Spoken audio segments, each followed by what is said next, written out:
ಇಲ್ಲಿ ಕೆನಡಾದಲ್ಲಿ ನಾವು ಶ್ರೀರಾಮನವಮಿ ಯಾವ ರೀತಿ ಮಾಡಿದ್ವಿ ಅಂತ ನೋಡೋಣ ಬನ್ನಿ. ನಾವು ಬೆಳಿಗ್ಗೆನೇ ಮನೆಯಲ್ಲಿ ಪೂಜೆ ಮಾಡಿಬಿಟ್ಟು ಔಟ್ಸೈಡ್ ಹೋಗ್ತಾ ಇದ್ದೀವಿ. ಯಾವುದೇ ರೀತಿಯ ಹಬ್ಬದ ಅಡುಗೆ ಏನು ಮಾಡಿಲ್ಲ. ಯಾಕಂದರೆ ಇಲ್ಲಿ ಕೆನಡಾದಲ್ಲಿ ನಯಾಗ್ರಾ ಫಾಲ್ಸಲ್ಲಿ ಇದ್ದೀವಿ ನಾವು. ಇಲ್ಲಿ ತೆಲುಗು ಗ್ರೂಪು ಸ್ವಲ್ಪ ದೊಡ್ಡದಾಗಿದೆ. ಅವರು ಯುಗಾದಿ ಹಾಗೆ ಶ್ರೀರಾಮನವಮಿ ಸೆಲೆಬ್ರೇಷನ್ ಒಂದೇ ದಿನ ಮಾಡ್ತಾರೆ.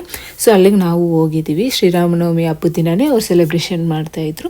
ಇಲ್ಲಿ ಬಂದು ಒಬ್ರಿಗೆ ಬಂದು $15 ಇರುತ್ತೆ ಟಿಕೆಟು. ಆ ಟಿಕೆಟ್ ತಗೊಂಡು ಯಾರಾದರೂ ಹೋಗ್ಬೋದು. ಸೊ ನಾವು ಪ್ರತಿ ವರ್ಷವೂ ಹೋಗ್ತೀವಿ.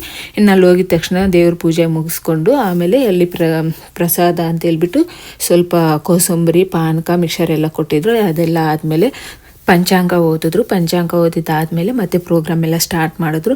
ಚಿಕ್ಕ ಮಕ್ಕಳು ಡ್ಯಾನ್ಸು, ನಾಟಕ ಎಲ್ಲ ಇರುತ್ತೆ. ಪ್ರತಿ ವರ್ಷವೂ ಇದರಲ್ಲಿ ನನ್ನ ಮಗನೂ ಇರ್ತಾನೆ ನಾಟಕದಲ್ಲಿ. ಹಾಗೆ ಲೇಡೀಸ್ ಡ್ಯಾನ್ಸ್ ಇರುತ್ತೆ. ಪ್ರತಿ ವರ್ಷವೂ ನಾನು ಲೇಡೀಸ್ ಡ್ಯಾನ್ಸಲ್ಲಿ ಇರ್ತೀನಿ. ಬಟ್ ಈ ವರ್ಷ ಇರಲಿಲ್ಲ. ಯಾಕಂದರೆ ಆ ಪ್ರಾಕ್ಟೀಸ್ ಟೈಮಲ್ಲಿ ನಂಗೆ ಸ್ವಲ್ಪ ಹೆಲ್ತ್ ಪ್ರಾಬ್ಲಮ್ ಆಗಿತ್ತು. ಹಾಗಾಗಿ ನಾನು ಪ್ರಾಕ್ಟೀಸ್ಗೆ ಹೋಗೋಕ್ಕಾಗಿಲ್ಲ. ಹಾಗೆ ಈ ಸಲ ನಾನು ಡ್ಯಾನ್ಸಲ್ಲಿಲ್ಲ.